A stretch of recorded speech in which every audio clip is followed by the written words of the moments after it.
Right, welcome back to Dream Angel, page 24. It was the first time I'd wore a uniform since the day I was sworn in. Coloured khaki, a dull yellowishy greenish brown colour. I was proud to wear the uniform, especially when fully dressed in tunic, tie and cap. The country police wore this colour whilst officers wore blue in the city. The initial 4 months I served as a plainclothes constable in the licensing ranch did not help me at Cunnamulla.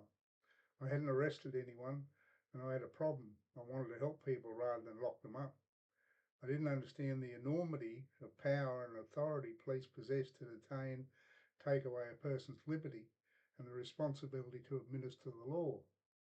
Most times I worked by myself on night shift from 5 o'clock in the evening till 1 o'clock the following morning. On a particular night, I stopped to have a chat with one of my business people.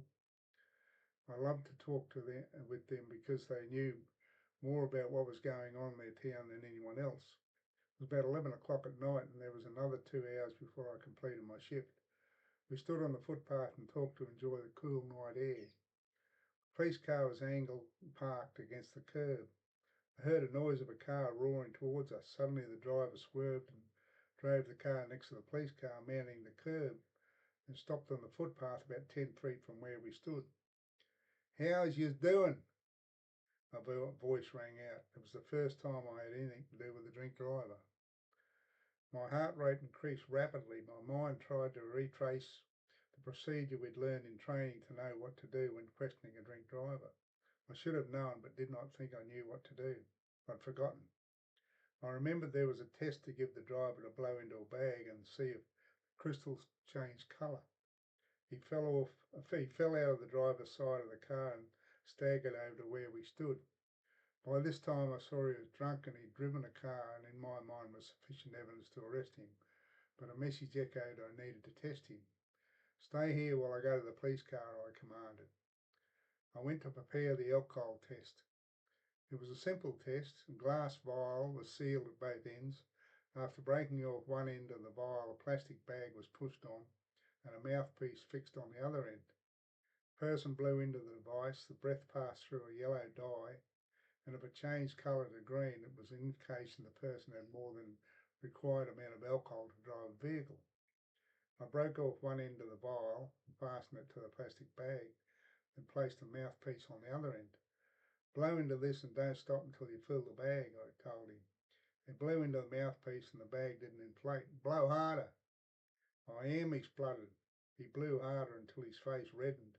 I'd forgotten to break off the other end of the vial.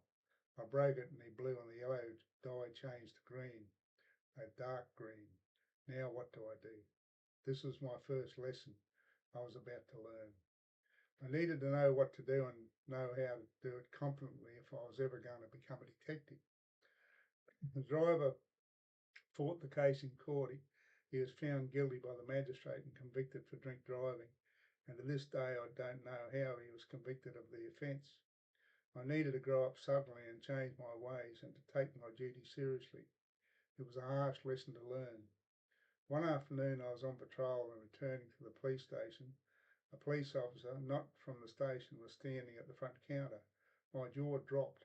I looked at him in awe and knew he was the same person who I met when I was 8 years old at Roma.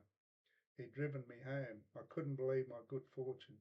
He was the same person. "How you going? Do you remember me?" I asked, excited in seeing him again.